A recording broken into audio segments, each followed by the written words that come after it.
heading for northern Cedar County, northern Johnson County, southeastern Benton County, Jones County, Lynn County, until 12:45 p.m. At 11:38 a.m., severe thunderstorms were located along a line extending from near Newhall to near University of Iowa, moving northeast at 50 miles an hour. Expected hazards include 60 miles an hour wind gusts. The following impacts are expected. Expect damage to roofs, siding, and trees. Locations impacted include Cedar Rapids, Iowa City, Anamosa, Tipton, West Branch, Mechanicsville, Stanwood, Marion, Coral Hill, North Liberty, Hiawatha, Mount Vernon, Monticello, Robbins, Cascade, Lisbon, Fairfax, Solon, Tiffin, and Ely.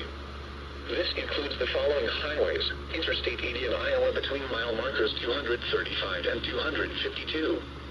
Interstate 380 between mile markers 1 and 34. Take cover now. Continuous cloud-to-ground lightning is occurring with these storms. Move indoors immediately. Lightning is one of nature's leading killers. Remember, if you can hear thunder, you are close enough to be struck by lightning. Torrential rainfall is occurring with these storms and may lead to flash flooding. Do not drive your vehicle through flooded roadways.